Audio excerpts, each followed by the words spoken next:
नमस्कार, आप देख रहे हैं खबरें अभी तक और मैं हूं आपके साथ नदीम अहमद। उत्तराखंड के चमोली जिले में आई बेहद भारी भूस्खलन और ग्लेशियर के पिघलने की स्थिति ने अब वहां के हालात बदतर कर दिए हैं। कल आई इस भारी आपदा में कितना नुकसान हुआ है, आज आ रही इन तस्वीरों से आप अंदाजा लगा सकते हैं। करीब 200 लोगों के लापता होने के बाद से वहां राहत बचाव कार्य जारी है, तो एक ओर देश के प्रधानमंत्री, गृह मंत्री और उत्तराखंड के मुख्यमंत्री ने भी इस पूरे मामले की जानकारी ले रहे हैं। अब जब एनडीआरएफ, एसडीआरएफ वहां पर लगातार कार्रवाई कर रही है, तब जो तस्वीरें निकलकर सामने आ रही हैं वो बताती हैं कि प्रकृति के साथ अगर हम खिलवाड़ करते हैं तो कितने मुश्किलों में हम फंस सकते हैं। पहाड़ को संरक्षित रखना और पहाड़ में वो कार्य करना जिससे हमारी पृथ्वी और हमारे जो है जलवायु परिवर्तन मौजूद रहे, अच्छे तरीके से रहे, इस पर गौर करने वाली बात होगी। फिलहाल ये दूसरा सेगमेंट होगा, लेकिन आज हम बात करते हैं उन तस्वीरों की जो उत्तराखंड के उन टनल से आ रही हैं, उन इलाकों से आ रही हैं जहां पर धौली गंगा नदी में आई ग्लेशियर के पानी ने तबाही मचा रखी थी। पानी क्या वो तूफान जो किसी को नहीं छोड़ना और किसी को नहीं बख्शने वाला था। स्थानीय लोगों के मुताबिक पानी इतना खतरनाक था कि कुछ लोग वहां वीडियो बना रहे थे और उन्हें एहसास होता था कि ये वीडियो वो आसानी से बना लेंगे, लेकिन वो भी इसकी चपेट में आ गए। वो लोग जो इस पूरे दृश्य को अपने मोबाइल में लेना चाह रहे थे या वो कोशिश कर रहे थे, लेकिन इनमें से कुछ लोगों को बचा लिया गया है। तस्वीरों में आप देख सकते हैं कि कितना दर्दनाक रहा होगा वो पल जब इस तरीके से अचानक पानी आ जाए और वहां बचना मुश्किल हो। एक स्थानीय लोग के मुताबिक, एक स्थानीय वहाँ के जो बाशिंदे हैं उनके मुताबिक, एक लड़का जो उस टनल में काम कर रहा था उसे बता दिया गया था कि पानी चल चुका है, यानी वो ग्लेशियर टूट चुका है, लेकिन बेचारा वो निकल नहीं पाया क्योंकि रास्ते की कमी थी और टनल्स में एक तरफ बंद था, सिर्फ एक ही दरवाज़ा था। उसे निकलने से पहले पानी वहाँ तक पहुँच गया था।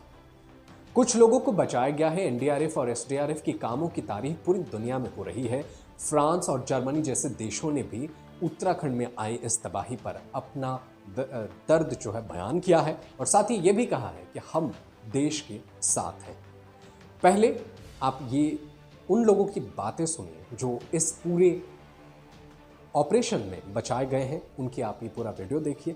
वो क्या कुछ कह रहे हैं, जिनकी जिंदगी बचाई है देश की सेना ने, और वो भी काल के गाल से निकाल करके। सुनिए वो लोग क्या कह रहे हैं। 12 लोग सर, सब सुरक्षित। अब मलबा कटा नहीं छोटा मलबा तो ये पार तुम भी मलबे में फंसे थे? अच्छा, सरिया पकड़ी का है। सरिया पकड़ी का। अच्छा अच्छा, ठीक ठीक ठीक। अब तो नहीं कोई भीतर ना? नहीं ठीक है ठीक है, तुम हिम्मत करो यार। ठीक है, चलो बहुत बढ़िया, ठीक, good, very good very good, ठीक है। चलो शीशा बंद करो, निकलो। अब बढ़ते हैं अगली तरफ। अब आपको बताते हैं कि इस पूरे स्थिति को लेकर के राज्य सरकारें कितनी मदद कर रही हैं। जब पत्रकारों से उत्तराखंड के मुख्यमंत्री से बातचीत हुई तो वहां पर उत्तराखंड के मुख्यमंत्री ने कहा है कि लोगों को सबसे पहले बचाना जरूरी है। जब पत्रकारों ने उनसे ये पूछा कि आखिर क्या स्थिति है और क्या क्या तैयारियां हैं, तो उन्होंने कहा कि देश की सेना वहां मौजूद है, अब इससे बड़ी बात क्या हो सकती है। और सही में जब देश की सेना मौजूद है तब आप सोचिए कि कोई जो है वो परेशानी में नहीं होगा, हर एक किसी को बचा लिया जाएगा। खबर तो ये भी है कि करीब 200 से 250 भेड़ जो है, गड़ेरिया जो चराते हैं, उनकी भी मरने की खबर है। राज्य सरकार ने यह भी कहा है कि इनको उचित मुआवजा दिया जाएगा और अब तक जो है करीब 30 से ज़्यादा शव बरामद किए जा चुके हैं।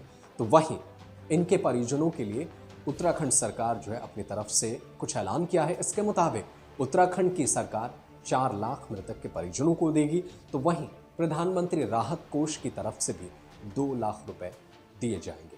लगातार इस कार्रवाई के बाद से अब हम आपके लिए एक सवाल छोड़ जाते हैं। विशेषज्ञ तो कह रहे हैं कि इससे जलवायु परिवर्तन के तौर पर देखा जा रहा है। दुनिया के बदलते मौसम ने ग्लेशियर को अब पिघलने पर मजबूर कर दिया है। तो क्या ऐसी सवाल ये है कि क्या ऐसी कोई उपाय नहीं हो सकती है जिससे हम प्रकृति को संरक्षित भी रह सकें और हम उसमें रह भी सकें। तो प्रकृति को बचाने के लिए एक मुहिम छेड़नी पड़ेगी, क्योंकि इससे पहले भी कुछ ऐसा हुआ था 2013 में, जिसे उत्तराखंड और पूरे देश के लोगों ने कभी भूला नहीं होगा। आप क्या सोचते हैं इस पूरे मुद्दे पर, हमें जरूर कमेंट करके बताइएगा। फिलहाल इस एपिसोड में इतना ही। देश और दुनिया की बाकी खबरों के लिए आप लगातार देखते रहिए खबरें अभी तक। Subscribe to our YouTube channel and press the bell icon to get the latest updates.